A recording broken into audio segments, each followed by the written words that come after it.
actually break or yield any breakthrough in the conflict going forward? You are entirely right.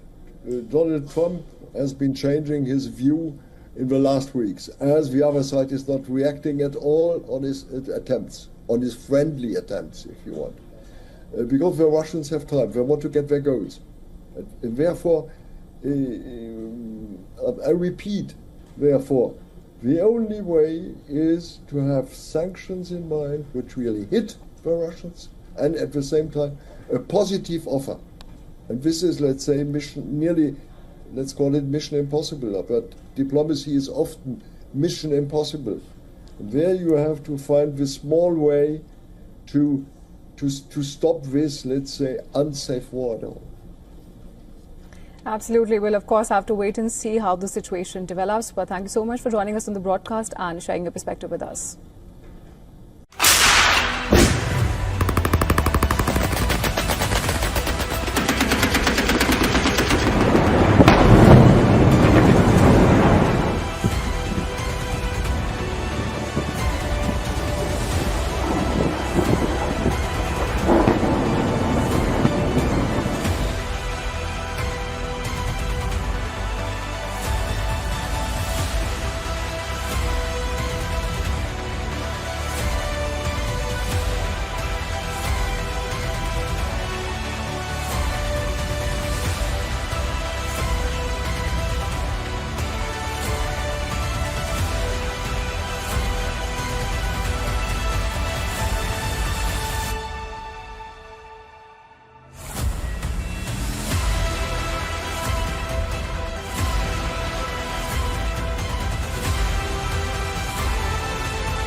The Russia-Ukraine war is in a critical phase, with the Ukrainian front lines rapidly collapsing.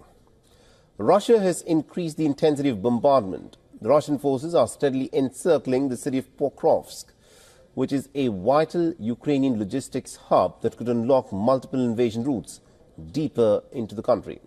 Our next report gets more details.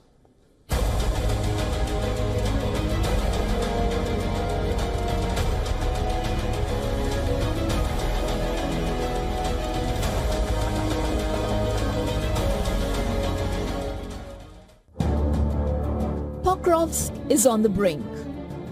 Russian forces inch closer, tightening their grip on this vital Ukrainian stronghold.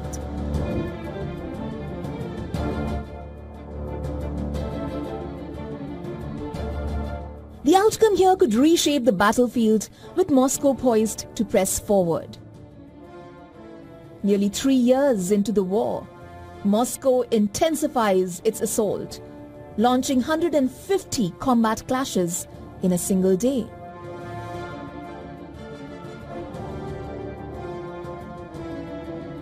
Ukraine faces relentless missile strikes, air raids, and deadly drone attacks, including a strike in Sumy that claimed 4 lives.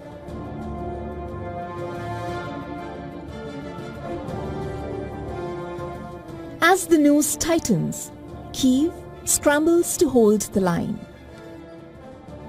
aware that the fall of Pokrovsk could unlock new Russian offensives. Ukrainian units are simply running out of infantry, and they are not getting enough replacements to fill back their frontline battalions, and this causes the units on the front to be weak. And because they are weak, there are gaps in the Ukrainian lines. It offers more opportunities for the Russians to exploit them. In the Eastern Front, Russian forces are steadily encircling Pokrovsk, a vital Ukrainian logistics hub that could unlock multiple invasion routes deeper into the country. With supply lines under mounting pressure, and civilian infrastructure crumbling. The battle for this strategic city marks a potential turning point in Moscow's relentless eastern offensive.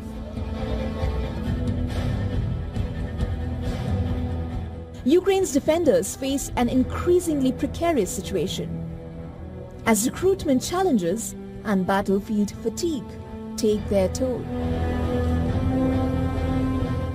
This is how Pokrovsk looks today, a ghost town under siege, with a few remaining civilians navigating through ruins as artillery fire echoes through deserted streets.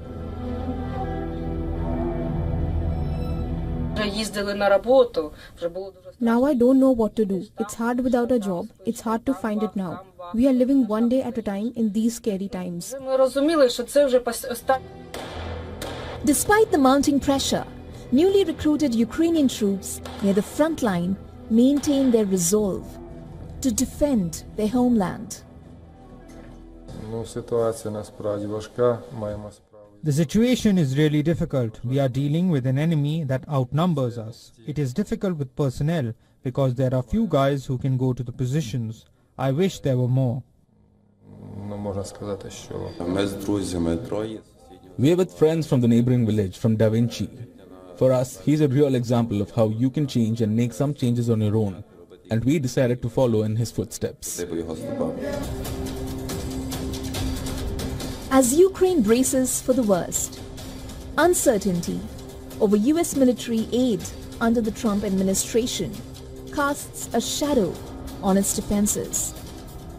The stakes have never been higher. Bureau Report, WION World is One. All right, shifting our focus to the Russia-Ukraine war. As the harsh winter phase, the frozen battlefields of Ukraine turn into a new war theater. The melting ice clears paths for Russian tanks, allowing them to advance swiftly and capture new territory as Ukraine fights to slow the advance. Our next report gives the details.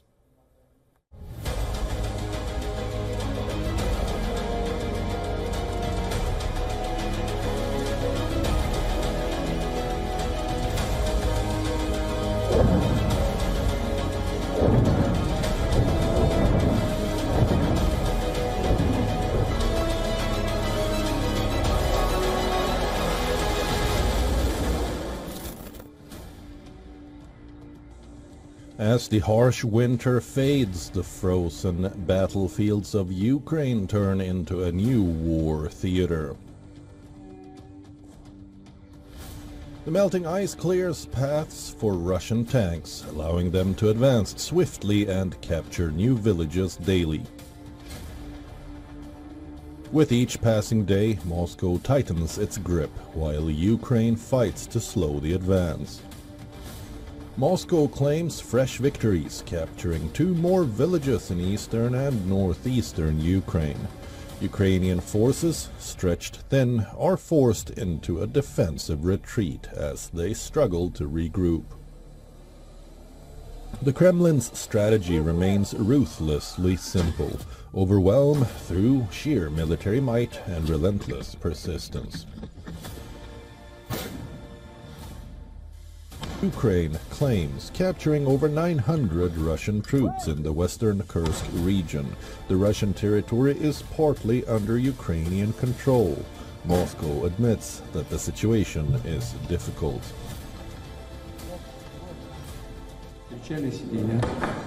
2 months ago, I instructed you to organize work in the Kursk region. The situation there is very difficult. And the most important thing I asked you to pay attention to was contacts with people and clarification of the concerns, the problems that people face. Ukraine, however, struggles to preserve its dwindling resources, maintain morale, and convince allies that more aid could still turn the tide. Ukrainian soldiers fight brutal battles in Pokrovsk, where Russia tightens its grip, cutting off vital supply lines. These are images from near the front lines of Pokrovsk, where troops injured in battle are being treated. The enemy is always on the offense. Unfortunately, they have successes in the Pokrovsk direction. Looks like those successes slowed down. Our boys give them hell, hold the line. But unfortunately, they can't hold the Russians completely. The Russians have partial breakthrough. Pokrovsk, a key stronghold, is slowly being encircled by Russian forces. Ukrainian troops fight desperately to keep the city from falling, but Moscow's firepower and troop movements are overwhelming. If Pokrovsk falls, Russia could launch attacks in multiple directions, further threatening Kyiv. Bureau Report, WION, World is One. Switching focus, Russia continues to sharpen its assault on Ukraine. The country launched a fierce attack, destroying one of Ukrainian airfields. The airfield was reportedly housing F-16 fighter jets. And now the US president has given a new ultimatum to his Russian counterpart. Speaking in Scotland, Trump says that he is reducing his 50-day deadline given to Russia. Trump says Putin now has 10 to 12 days to end the war in Ukraine.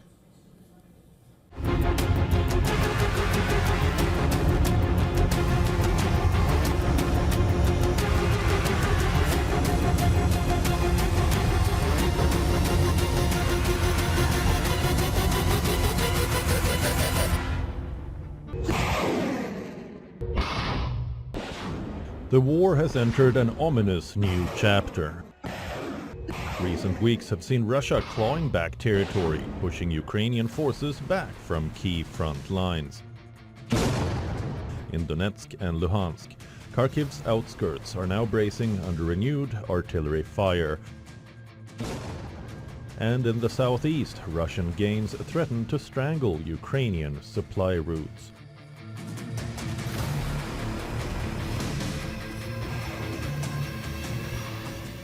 These are the new images released by Russian Defense Ministry, showing Russian forces unleashing TOS-2 flamethrowers, a thermobaric weapon designed to inflict maximum destruction. These flamethrowers fire rockets that disperse explosive aerosols, which detonate on impact, creating massive high-pressure blasts. In a calculated overnight barrage, Russia launched hundreds of drones and 7 missiles, striking hard at western Ukraine's Starokonstiantiev air base, which according to reports is a base for NATO-supplied F-16 fighter jets.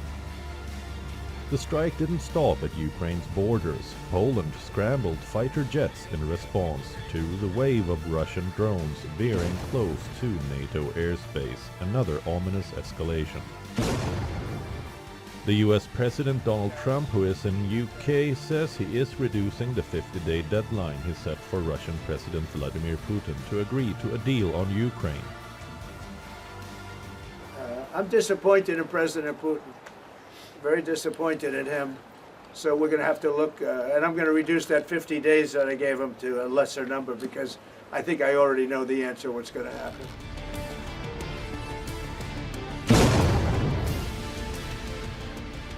On the ground, Russian forces are continuing to advance. With every new assault, Russia's footprint grows and the peril spreads far beyond Ukrainian soil. Bureau Report, WION, World is One.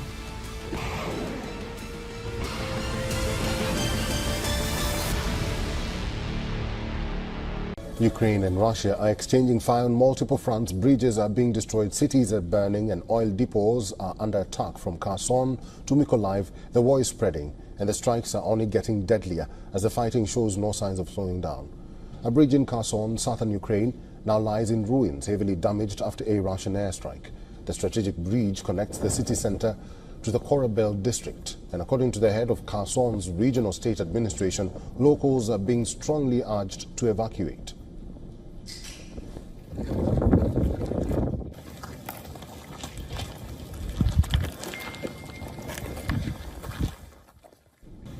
Meanwhile, in Ukraine's Mykolaiv, at least 7 people were injured in a missile strike, while 2 were hospitalized and 23 private homes, 12 apartment buildings and a post office suffered damage. Ukrainian officials say the attack took place late on Saturday night and have released video showing residential buildings being torn apart.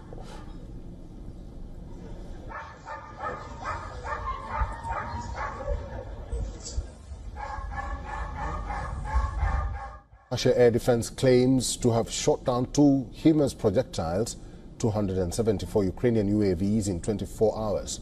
In total, since the beginning of this special military operation, the Russian Armed Forces claims to have destroyed 664 aircraft, 283 helicopters, 74,460 unmanned aerial vehicles, 625 anti-aircraft missile systems. HIMARS is not just as a weapon, but a critical lifeline, the linchpin of a robust deep strike deterrent with a payload of 200 pounds and a range of 400 kilometers capable of hitting enemy forces and infrastructure far beyond their borders. The escalation is not just confined to Ukrainian soil. In a rare strike on Russian territory, a Ukrainian drone attack ignited a fire at an oil depot in Sochi, the Russian resort city that hosted the 2014 Winter Olympics. Russian officials say the drone wreckage hit an oil tank, sparking a massive blaze and temporarily disrupting air traffic. No casualties have been reported. The strikes come amid a wider wave of escalation, with Ukraine vying to step up attacks in response to increasing Russian offensives. Over the past 24 hours, Ukrainian regions, including Zaporizhia, Kharkiv, Kherson and Mykolaiv, have reported injuries from Russian attacks. On the diplomatic front, U.S. President Donald Trump has issued a 10-day ultimatum to Russian President Vladimir Putin to end the conflict. His envoy, Steve Witkoff, is visiting Moscow today. Trump added that new sanctions could be imposed on Russia if the war continues. So Russia has unleashed its most advanced air-to-air missile, the R-77M, just as NATO is reeling from the news of the Oreshnik hypersonic systems deployment.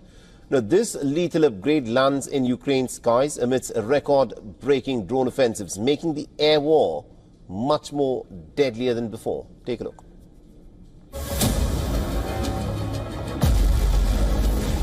Ukrainians are forced to endure an unending barrage of Russian aerial assaults.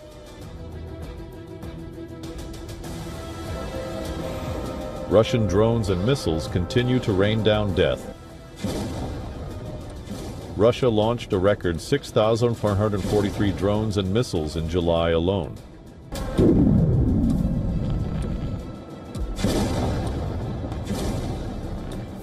The total is the highest of the war to date. In the same month, Russia used over 5,100 glide bombs and nearly 260 missiles. Ukrainian President Zelensky visited the site of the latest attack in the Ukrainian capital, where over 30 people were killed in the deadly assault. Ceasefire proposals were made long ago. Ukrainian proposals, US proposals, and many others around the world have communicated this to the Russians. Each time, the only response from there has been attempts to gain more time for war, more time for terror. Russia does not operate otherwise. The skies over Ukraine are set to become deadlier, with Russia announcing the induction of a new missile. The R-77M missile represents a quantum leap in Russian air combat capability, a weapon so advanced it could render Western fighter jets obsolete overnight. Intelligence reports confirm Russian Su-35 fighters are now carrying the modified R-77M beyond visual range missile. Initially designed for the stealth Su-57, but now integrated across Russia's fighter fleet. The R-77M's active phased array antenna seeker creates a technological nightmare for Ukrainian pilots. Unlike conventional missiles that can be evaded through sharp maneuvers, this weapon features 360-degree coverage that eliminates blind spots entirely. The timing of this revelation couldn't be more ominous. Putin's recent Oreshnik hypersonic missile announcement demonstrated Russia's willingness to escalate technologically. NATO's air superiority doctrine, built on decades of technological advantage, now faces its most serious challenge since the Cold War. Ukrainian forces have responded with their own aerial innovations in yet another cross-border drone strikes targeting military installation in Penza.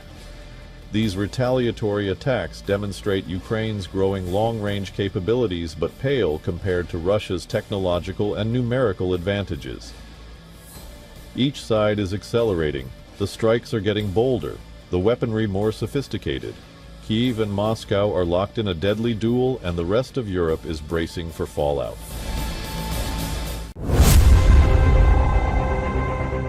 Ukraine's front lines are buckling under pressure. From Sumy to Kharkiv, Russian forces are closing in. Record-breaking waves of drones, missiles and glide bombs are raining down across Ukrainian territory on a daily. With Western aid delayed, Kyiv is pinning its hopes on the talks in Turkey. But time is running out.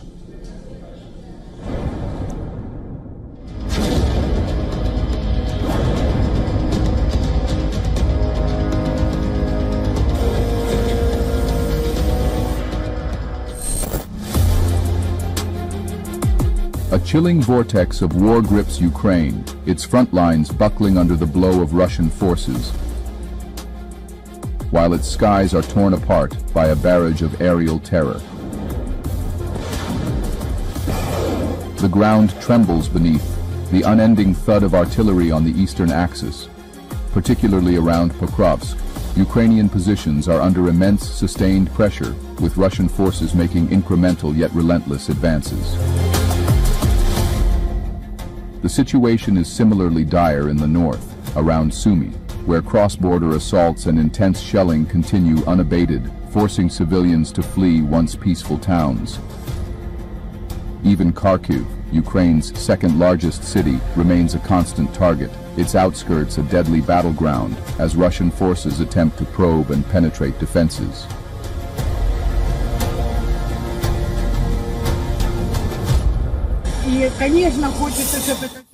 Of course I want all of this to end quickly, because we were living on a powder keg. You don't know how it was. You go to sleep, and in the morning you wake up and think, thank God I woke up. You go to sleep and say, thank God I slept. You flinch at every bang.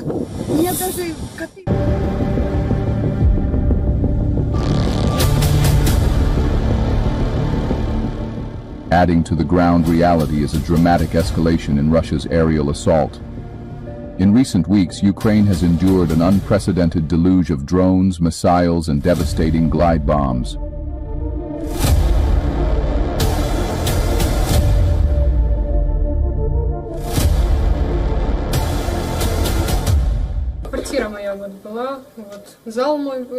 Yeah, they told us to leave the house. Where were we supposed to go?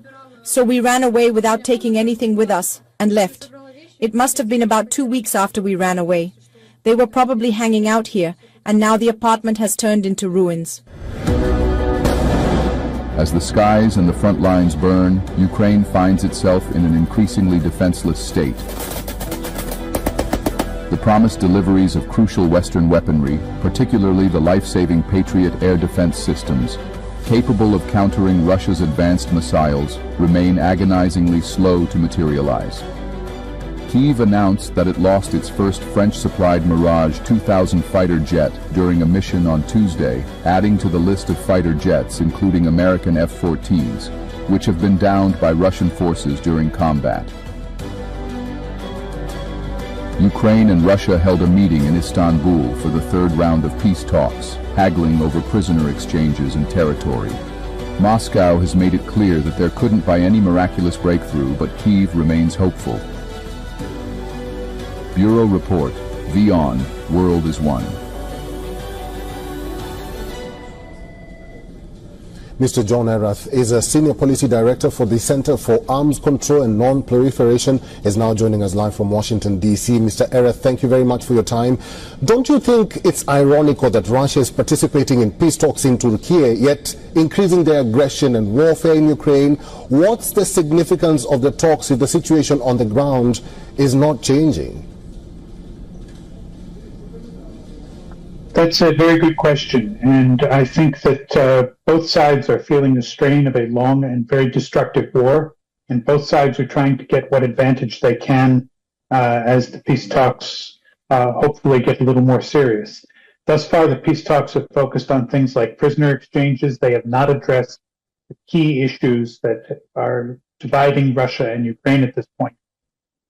So if they ever get to those issues, the Russians in particular are looking to have as favorable a picture as possible that they can portray of their success in the war, or even an imaginary success.